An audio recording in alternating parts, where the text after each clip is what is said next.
Kad sam došao, meni je Srbija izgledala kao potpuno novi svet, drugačiji. Prvi put sam se sreo sa ćirilicom, ali ljudi su mi bili mnogo dragi od početka. Mentalitet ovde, vi ste gostoprimljivi, vi ste veseli, kao i mi u Brazilu. Za samo pola godine Tiago je perfektno naučio da govori srpski jezik. Ne govorim baš perfektno sada, ponekad i dalje grešim neke padeže, ali da, nije mi bilo lako uopšte. Dobar dan svima, evo mene ovde na Beogradskom sajmu knjiga. Danas je lep dan, lepo vreme, izgleda kao da je leto, baš kao u Rio de Janeiro. Tiago i Jelena upoznali su se preko interneta. Jelena je gledala njegove snimke na YouTube-u, a zatim su 2 godine bili u kontaktu preko Skype-a. I onda sam rešio, ovo može da bude više od samog prijateljstva, ajde idemo u Srbiju da vidim šta će ovo da bude. Majka mi je rekao, sine si lud, šta ćeš ti u Srbiju?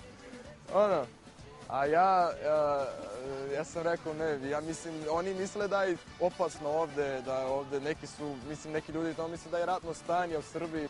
Njega ništa nije moglo da uplaši. Rešio je da prati svoje srce, dođe u Beograd i nastavi svoje studije. A sve to, naravno, pored Jelene.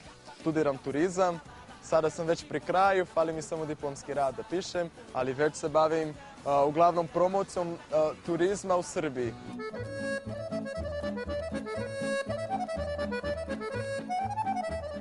Ovaj 22-godišnji mladić je umeđu vremenu zavoleo i srpski folklor. Meni je uvek bila velika želja da se pridružim nekom folklornom grupu, pošto obožavam vaše narodne igre i sve to. Tako da imao sam prvu probu pre tačno 4 dana. Posle toga sam imao najgoru upalu mišića ikada u životu. Osim što zna da igra kolo, voli i da zapeva. Svakom svoje selo najtoplije prija, a selo je moje, cela Šumadija. Tiago piše blog Dobrodošli u Srbiju, koji je jedini blog o Srbiji na portugalskom, pa je tako on Brazilcima, pored Wikipedije, jedini izvor informacija o našoj zemlji. Brazilci ne znaju ništa o Srbiji, nemaju pojma kako ovo izgleda, šta ima ovde da se radi, da se vidi. I onda sam rešio, ajde da im predstavim, da im pokažem to sve što sam otkrio tokom boravka u Beogradu i u Srbiji. Pošto mnogo voli Tozovca i Miroslava Ilića, pustit ćemo srpskog zeta još malo da peva.